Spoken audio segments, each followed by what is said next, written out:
Okay, right, so they out here kind of late. They usually come early in the morning. Anyway, so after I finish exposing these imbeciles, and I call them imbeciles because that's exactly what they are, all right, trying to use my niece and trying to send me subliminal message, trying to use my family member. And this is the craziest shit, right? Like I said, these people, religious fanatics, okay, and again, don't understand that they think they're doing something that's good or what have you, and they're not, okay? They're committing a whole bunch of evil, but because these people have black people thinking so backwards ass backwards, right?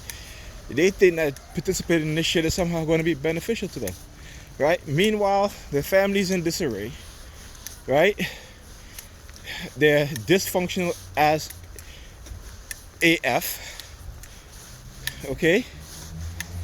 And yet, like even this morning I heard my nephew's talking to one of his friends, and he's like, his ex, her sister, who is, lesbian, he called her dyke, and how she had at one time had her niece accuse him of sexual molestation, right? And he's talking about, I don't understand how these people who that the way they are, and they're what he said, they're succeeding or something, some other words he used, meanwhile people who are believing in God and praying to God is suffering and all this stuff. And I'm like, there you go.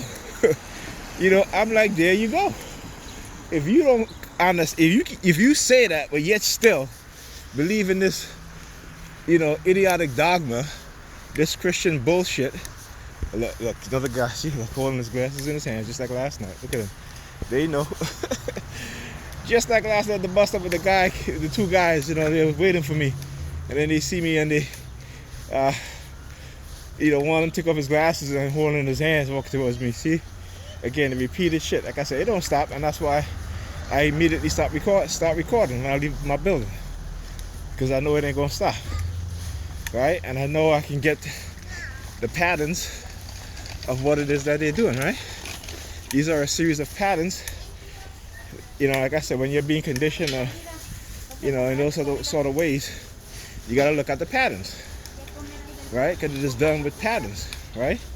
You don't brainwash somebody and condition somebody, and you do it once.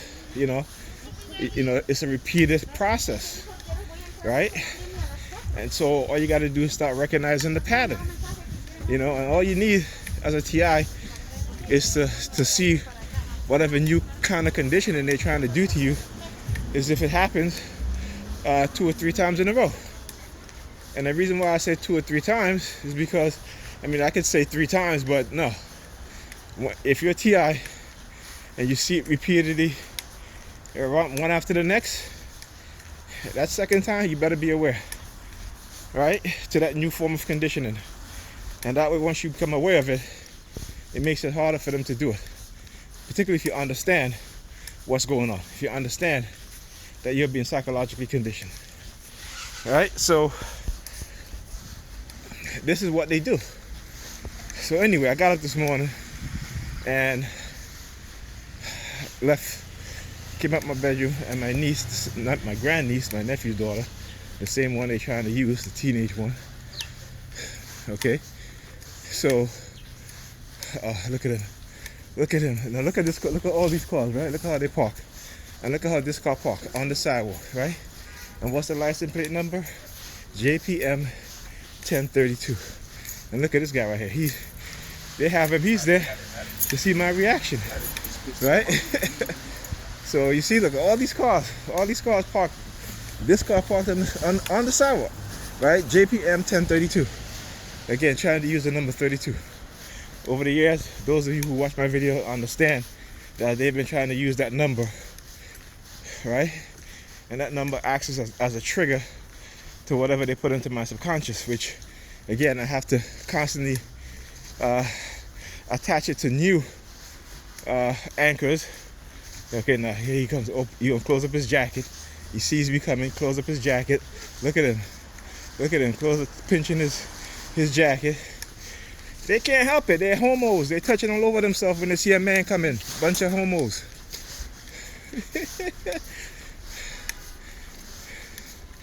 And so I say those things because I know they're anti homosexuality, which I'm not, but I do recognize that for the last 2 decades, okay, homosexuality has been rampant in the black community. There's been a huge upsurge in the black community, and a big part of it has to do with this technology, right? The silent side spectrum technology, which they have proven in the past that they can turn straight people into homosexuals.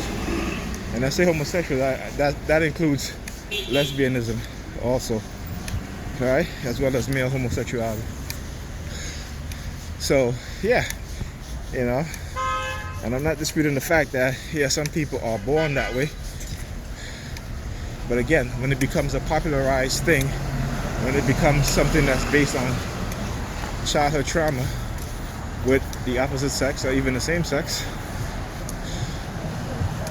you know, you got to take that into account also. You can't discard that also. So anyway, yeah.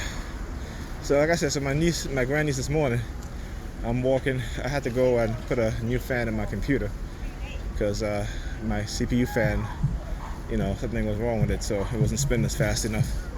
So as I'm walking, she takes her phone, you know, jumps in front of me, right, to walk in front of me, takes her phone slightly out of her pocket and holds it, turns it on so I can see it, you know, and does the same thing after I finished installing the fan. I went back into my bedroom, did the same thing. So yeah, so you know, look at them. They're looking at my phone. He's looking at my phone as he walked by because again, yeah, they know I'm exposing this shit, and the only thing they can get away with it is because they said I'm crazy. That's it.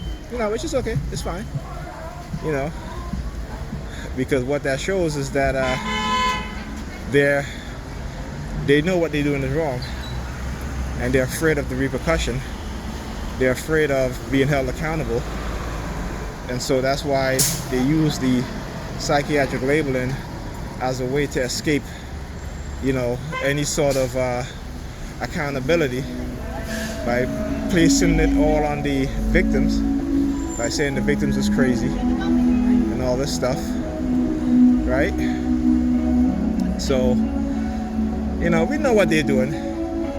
You know, they're definitely not going to get away with it any longer. So, you know,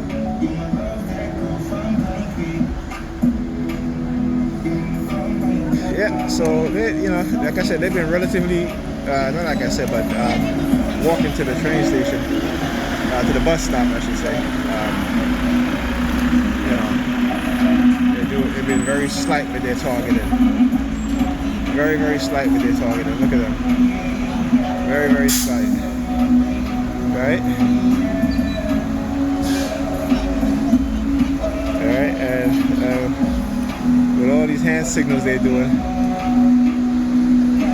Okay?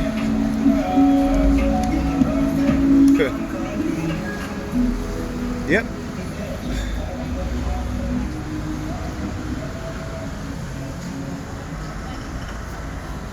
Oh, did he just stick his middle finger up? Oh, look at him. Look at those two. Bunch of gay ass people. Don't look at me, bro. I ain't gay.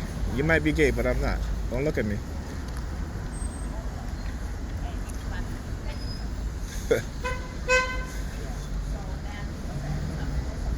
Yep, this is what they're doing.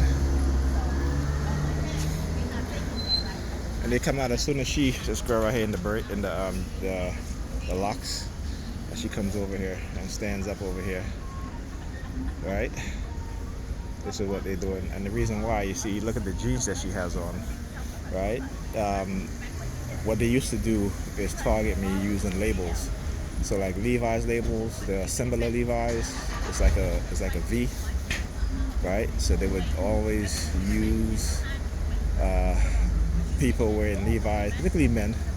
When they see me, they would turn around and I would have a fixation of looking at the Levi's symbol, right? And so then they would send women with jeans that have no labels on it, just you see the back pocket is just plain, right? And it's funny too because my ex sent me a picture of she was some jeans she was wearing, and she took a picture of her behind, of her butt, wearing same kind of jeans, blue jeans, but again with the pockets, there's nothing on the pocket, right? It's just the blue jeans. So again, just exposing another method in which they try to send you subliminal message and all this nonsense. Okay? So yeah. They think they're slick, but they're not. Exposing everything.